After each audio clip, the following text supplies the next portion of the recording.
আসসালামু আলাইকুম everyone, welcome to my another blog. আজকে আমি আপনাদের সাথে শেয়ার করব একটা রেসিপি, বাসমতি চালের দম বিরিয়ানি।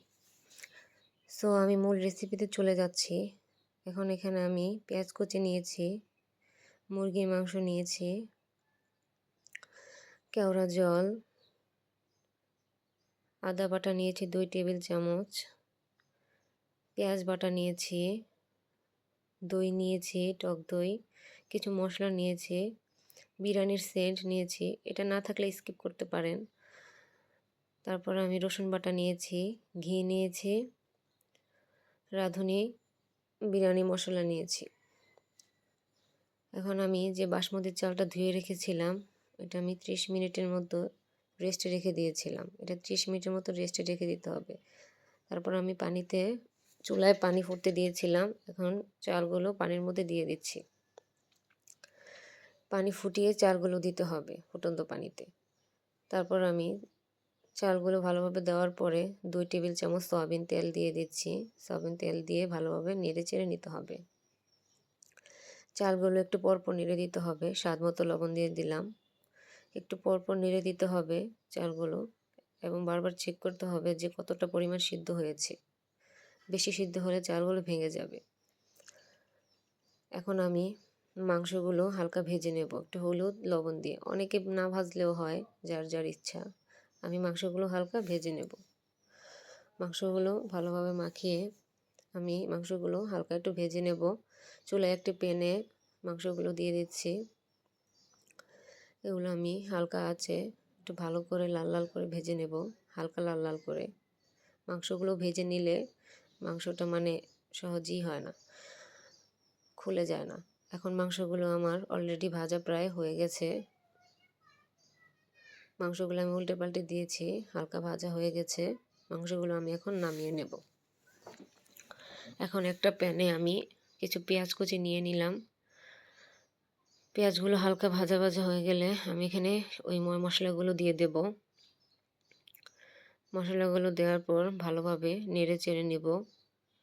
মশলাগুলো একটু ভেজে নেব। মশলাগুলো ভাজার পর আমি এখানে পেঁয়াজ বাটা দিব। পেঁয়াজ বাটাটা দিয়ে কিছুক্ষণ ভাজতে হবে, না হলে কাঁচা পেঁয়াজের গন্ধটা থেকে যাবে। পেঁয়াজটা আমি হালকা করে ভেজে নেব। তারপর এখানে আমি মশলাগুলো দিয়ে দেব। রসুন বাটা, আদা বাটা, পরিমাণ মতো লবণ, 1 চা চামচ জিরার গুঁড়া, এগুলো দিয়ে আমি ভালোভাবে নেড়ে চেড়ে নেব। তারপর আমি এখানে দিয়ে দেব রাঁধুনি মশলা, বিরিয়ানির মশলা 2 টেবিল চামচ দিয়ে আমি ভালোভাবে এটা কষিয়ে নেব। এখানে আমি এখন টক দই ব্যবহার করব। টক দইটা দেওয়ার পর এটা ভালোভাবে কষাতে হবে। ভালোভাবে কষানো হলে এটার টেস্টটা বাড়বে। কষানো হয়ে গেলে যখন দেখবেন যে উপরে তেল ভেসে উঠেছে, তখন বুঝবেন যে না, মশলাটা কষানো হয়ে গেছে। এখন আমি কষানো মশলার মধ্যে মাংসটা দিয়ে দেব। মাংসটা আমি ভালোভাবে নেড়ে চেড়ে নেব, কষিয়ে নেব ভালোভাবে। হালকা জালে ভালো মতো আমার মাংসটা কষিয়ে নেওয়া হয়ে গেছে। এখন আমি চালগুলো সিদ্ধ হয়ে গেছে, আমি ঝরিয়ে নেব ভালো করে। ঝরানোর পর আমি মাংসের উপর আলতো করে চালগুলো ঢেলে দিব। নাড়াচাড়া করা যাবে না। চালগুলো আলতো করে ঢেলে চাপ চাপ করে রেখে দিতে হবে। ভালো করে চাপ দিয়ে রেখে দিয়ে আমি এর উপরে কিছু আলু বখরা দিয়ে দিচ্ছি। তারপর দিয়ে দেব একটু জর্দার রং, একটু কালারের জন্য আমি জর্দার রং ইউজ করছি। আপনারা না চাইলেও ইউজ নাও করতে পারেন। এখানে আমি কেওড়া জল ইউজ করছি 1 চামচ। তারপর আমি দিব 1 কাপ পরিমাণ গরুর দুধ। গরুর দুধটা 1 কাপ পরিমাণ দেওয়া হলে আমি এখানে ইউজ করব বিরিয়ানির সেন্ট। এটা আমি 1 চামচ পানিতে মিক্স করে দিয়েছি। এটা পানিতে মিক্স করে দিতে হবে, আর কারো ঘরে না থাকলেও না, প্রবলেম নেই। তারপর আমি এখানে ঘি দিয়ে দিচ্ছি 2 টেবিল চামচ। এখন আমি 15 মিনিটের মতো রেস্টে রেখে এখন আমি এটা নেড়ে চেড়ে দিব। আমার বিরিয়ানিটা প্রায় হয়ে গেছে। কেমন হয়েছে আপনারা অবশ্যই কমেন্টে জানাবেন। সেন্টটা অনেক ভালোই বের হয়েছে। টেস্টটাও মনে হয় অনেক ভালো হবে। এই ফার্স্ট টাইম আমি এটা রান্না করেছি।